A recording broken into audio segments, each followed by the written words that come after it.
आज की कहानी आत्मविश्वास। अक्सर मैं नीरा से पूछती थी, आपका तलाक क्यों हुआ? लेकिन हर बार वह मुस्कान के साथ बात को टाल जाती। मुझे हमेशा लगता था कि शायद उनके पति किसी बुरी आदत का शिकार रहे होंगे या फिर बेरोजगार रहे होंगे, पर ऐसा कुछ भी नहीं था।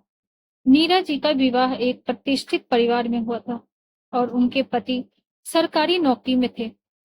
एक दिन जब मैंने फिर से पूछने की हिम्मत की, तो उन्होंने गहरी सांस लेते हुए कहा, जरूरी नहीं कि सरकारी नौकरी और अच्छे परिवार का होने से इंसान के संस्कार में भी अच्छे हों। नीरज जी ने धीरे धीरे अपनी कहानी सुनाई। उनकी शादी की शुरुआती दिनों में सब कुछ सामान्य था, लेकिन छोटी छोटी बातों पर उनके पति का गुस्सा बढ़ने लगा।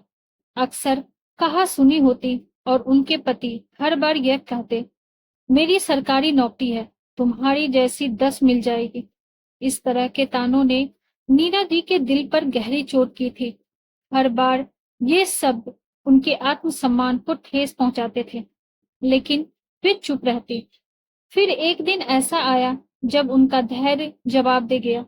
वह अपने पति और ससुराल वालों को छोड़कर मायके लौट गई। उन्होंने पति से कहा, अब तुम मेरी जैसी 10 लोगों के साथ ही रहो। इसके बाद उन्होंने अपने रिश्ते को समाप्त करने का फैसला किया, लेकिन कोर्ट कचहरी के चक्कर लगाने की बजाय चुपचाप अपने जीवन को नए सिरे से शुरू किया। उन्होंने कभी तलाक के लिए कोई कदम नहीं उठाया, कौन कोर्ट के चक्कर काटे, उन्होंने कहा, और बेटी की परवरिश के लिए भी कभी अपने पति से आर्थिक सहायता नहीं मांगी। 25 साल यूं ही बीत गए। उनके पति ने कभी उन्हें लौटने के लिए नहीं कहा और ना ही उन्होंने खुद कभी वापसी की बात की। उनका बेटा अब बड़ा हो चुका था, उसकी शादी भी हो गई थी। बेटे ने कभी अपने पिता के बारे में कोई सवाल नहीं किया, ना ही उनसे मिलने की इच्छा जताई।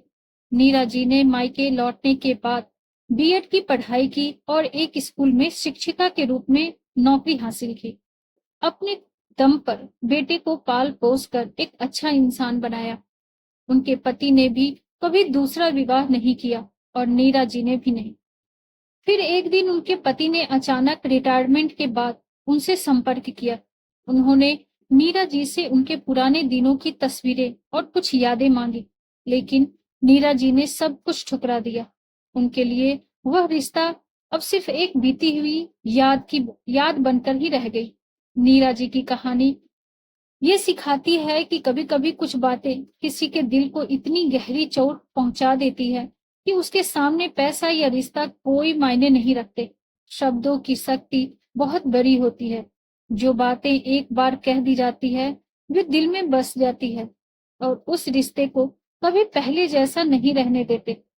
इसीलिए किसी के साथ कुछ भी बोलने से पहले यह जरूर सोचना चाहिए कि उसकी सहन शक्ति कितनी है, क्योंकि हर कोई हर बात को बर्दाश्त नहीं कर सकता।